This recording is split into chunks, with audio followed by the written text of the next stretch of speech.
Quando eu ouço tanta gente cantar o hino nacional e se manifestar nas ruas do país, e se manifestar nas redes sociais, e se manifestar nos meios de comunicação, quando eu ouço as pessoas conversando sobre isso e a necessidade de mudança do Brasil, quando eu sinto que há uma perspectiva completamente diferente do que a gente é como brasileiro e do que a gente deve exigir dos nossos governantes, da nossa relação com a política, me dá orgulho de ser brasileiro. E quando eu sinto orgulho de ser brasileiro, eu fico tentando me lembrar de quando foi a última vez que eu senti orgulho de ser brasileiro, e eu te confesso que eu não me lembro. Até porque quando se falava, até pouco tempo, em relação a orgulho de ser brasileiro, tudo isso estava direcionado ao esporte, né? A uma vitória da seleção brasileira de futebol, a vitória, já que há muito tempo não acontece, algum piloto de Fórmula 1 brasileiro, ou qualquer coisa relacionada ao esporte. Mas já faz algum tempo que isso não é suficiente. Eu acho que eu não estou falando só em relação a mim. É evidente que o interesse do brasileiro, por exemplo, em relação à seleção brasileira de futebol, diminuiu. É claro, a gente vê os estádios lotados, a gente vê as pessoas torcendo, mas me parece que, especialmente nos últimos dias, à medida que uma Copa das Confederações acontece no país e na iminência de uma Copa do Mundo ser realizada no Brasil, isso está sendo colocado no seu devido lugar.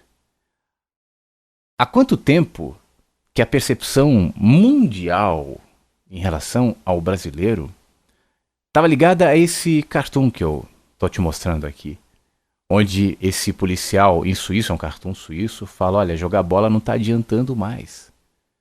Porque até há pouco tempo, bastava uma vitória, isso é uma coisa, era consenso no meio político, bastava a vitória da seleção brasileira, a conquista de algum título, algum campeonato, para que a atenção do povo fosse completamente mobilizada para isso. Um sentimento ufanista deixava a perspectiva nebulosa e nublada, e o povo não enxergava aquilo que os políticos estavam fazendo. Pelo contrário, de alguma maneira projetava para eles aquela ufania em relação a uma possível vitória da seleção brasileira. A gente deve torcer, vibrar, ficar feliz, mas isso tem que ter o seu lugar. Então eu fico feliz de ver que o orgulho de ser brasileiro hoje se desloca e não está mais na área esportiva. E hoje o orgulho se projeta sobre a mobilização, sobre o despertar de um povo, em relação às suas necessidades, às suas demandas, em relação à possibilidade de que a gente viva num país mais justo, num país melhor. Ainda que muita gente enxergue tudo isso como utopia, mas vem cá, se a gente simplesmente desistir da nossa possibilidade de viver num país mais justo, de exercer a nossa função de cidadão e aceitar que isso é uma utopia, o que será de nós, do nosso futuro, dos filhos e netos e outros que virão? Então, eu fico extremamente feliz com tudo isso, apesar de não estar aqui hoje para fazer uma análise política em relação a essa mobilização. A minha opinião política em relação a isso está expressa no meu blog, em 2 artigos que eu escrevi. Se você quiser saber, acessa lá.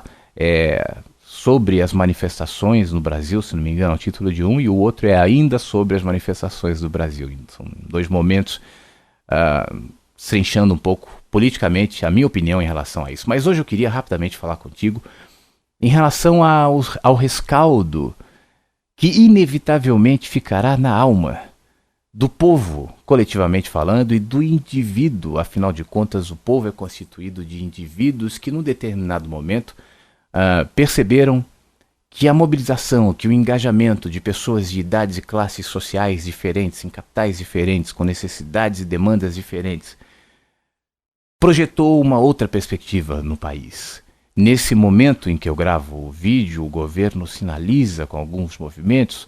Houve pouco avanço, a não ser a redução mínima e simbólica da passagem de ônibus e a queda da PEC 37, que era um dos argumentos de mobilização. Mas tirando essas 2 medidas um pouco mais concretas, pouca coisa houve além de promessas, sem prazo, sem data. Na minha opinião, quase uma tentativa de empurrar com a barriga até que a coisa esfrie e tudo volte como antes. De qualquer maneira, o que isso vai refletir na alma das pessoas? É difícil a gente fazer uma previsão clara e dizer, será assim? A gente está no meio do negócio, né? Enquanto eu estou gravando aqui, talvez você esteja vendo muito depois e já saiba os caminhos, mas hoje, em junho de 2013, ninguém sabe para onde isso vai, como isso vai terminar, tampouco o que vai gerar na alma do povo. Mas talvez algumas coisas sejam possíveis a gente refletir. E uma delas é essa percepção de que a mobilização, o posicionamento diante da injustiça, diante do que faz mal, diante do roubo, diante dos desvios, tem consequências. Talvez a gente comece a perceber que o poder, de fato, não está naquele cara de gravata em Brasília, naquele gabinete, naquele político gordo e corrupto, mas está no povo. É o povo que dá poder para esses caras, e que tira poder, e que cobra, e que exige, e que dá voto de confiança, e que depois retira à medida em que não percebeu correspondência naquilo que deu. O poder está no povo. E quando eu sinto que o poder está no povo, eu percebo que o povo sou eu. Então o poder está em mim também. Se coletivamente esse poder se projeta na cobrança em relação às instituições e aos políticos, pessoalmente eu percebo que esse poder também pode se aplicar nas minhas relações, na minha vida e naquilo que me desagrada, especialmente naquilo que me desagrada em mim. Há poder no ajuntamento e no aglomerado de uma sociedade, porque esse poder nasce em cada indivíduo, que coletivamente projeta num âmbito ou numa esfera maior, mas que individualmente também pode projetar e mobilizar esse poder em relação àquilo que na sua esfera, na sua dimensão e na sua vida lhe sufoca, lhe projeta injustiça, lhe incute culpa ou medo. É daí que vem o poder, é de dentro da gente. Se coletivamente essa percepção também pode nos levar a um segundo passo de como povo brasileiro, depois de cobrar, depois de protestar, de invadir os palácios, de pedir mudanças, de levar faixa, depois disso, talvez um segundo momento seja perceber até que ponto também é preciso essa mobilização, essa mudança, esse senso de responsabilidade em relação à nossa percepção e à nossa alma, de cidadãos e de indivíduos que levam as coisas a sério, que votam com consciência, de que são honestos em relação ao próximo, de que cumprem no seu dia a dia aquilo que esperam e que pedem com toda razão que os seus mandatários cumpram. Nada vai passar de gritaria e de mobilização se num segundo momento a gente não deslocar de Brasília, do Planalto, dos políticos. Talvez deslocar não seja a palavra, porque a cobrança e a projeção devem continuar, mas se a gente não agregar isso a nós mesmos também, que essa cobrança e que essa mobilização se projete em cada atitude individual, em cada posicionamento individual em relação ao que é justo, em relação ao que se deve ou não fazer, em relação à minha própria honestidade, em relação ao meu senso comum. E não é isso que a gente vê no trânsito, não é isso que a gente vê nas possibilidades de desvio de dinheiro, de corrupção, de ficar com troco. Esqueça um celular, por exemplo, numa rodoviária. Vai ser difícil você encontrar o seu celular naquele mesmo ponto. Esqueça um cartão de crédito caído na rua. Vai ter gente honesta, que bom. Mas será que é a maioria? Será que essa honestidade que a gente está pedindo para os políticos é compartilhada por nós mesmos? Será que esse espírito de mudança, de radicalização, por uma condição melhor, por uma percepção mais abrangente, por algo mais justo e honesto, corresponde àquilo que eu e você empunhamos na intimidade em relação às nossas atitudes grandes e pequenas, em relação ao próximo, em relação à nossa cidade, em relação à vida de maneira geral? Se passado esse momento e essa ebulição, independente de para onde o governo se posicionará, a gente não fizer individualmente essa reflexão a partir do que coletivamente está acontecendo, sinceramente eu não vejo com muita animação ou com muito otimismo tudo isso. Porque poderemos até trocar os políticos. A Dilma não se candidata, o Lula está se falando na possibilidade dele se candidatar, percebe que não há mais espaço para esse tipo de discurso que ele impunha.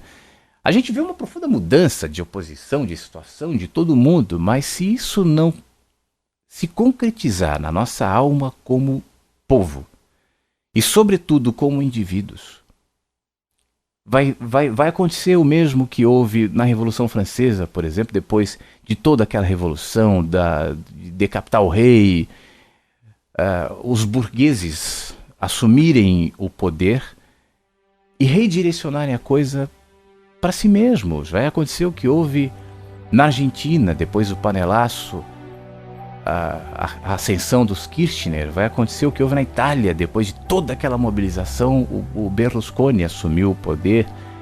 Na Venezuela, foi assim que o Chávez assumiu, depois de uma grande gritaria e mobilização, um aproveitamento daquela força e um redirecionamento daquela energia para que ele assumisse o poder e se perpetuasse até a sua morte como ditador da Venezuela. Se a gente não estiver atento agora em relação a isso, e se a gente, tudo bem, nesse momento a gente está direcionado a Brasília, aos políticos, mas se a gente não começar a pensar em mobilizar também essa energia, que não deve nunca cessar em relação à cobrança direcionada aos seus governantes, mas mobilizar na autocobrança também. Não de uma maneira distante, utópica, e falar é verdade, eu cobro o povo brasileiro, porque o povo é um objeto abstrato, o povo é subjetivo, o povo não existe. A não ser que a gente desloque essa percepção de povo para indivíduos, afinal de contas é de indivíduos que o povo é constituído. Então comece por você. Comece fiscalizando-se. Comece derrubando as medidas PEC 37 da sua alma. Comece baixando o preço da tarifa das suas atitudes, ou elevando o preço da tarifa das suas atitudes para que sejam atitudes mais nobres. A partir das coisinhas pequenas, daquele cara que estaciona na vaga de deficiente, daquele cara que joga uma lata de refrigerante na rua, daquele cara que frauda o colega, daquele cara que puxa o tapete do amigo no trabalho, daquele cara que trata mal as pessoas. Vamos mudar de verdade. Mudar o país é maravilhoso, se mobilizar nas ruas e gritar por mudanças é sensacional, mas isso obrigatoriamente deve estar vinculado à nossa mudança. Afinal de contas, o que a gente está protestando e o que nos angustia, o que nos agonia tanto, não deixa de ser, sem dúvida alguma, um reflexo do que nós somos.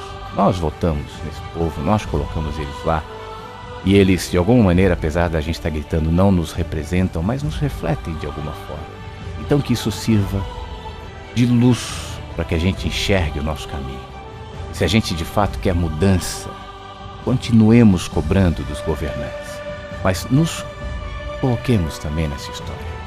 Mudemos a nós mesmos, porque se eu mudar, se você mudar, se ele, ela mudarem, a sociedade de maneira geral tende a mudar.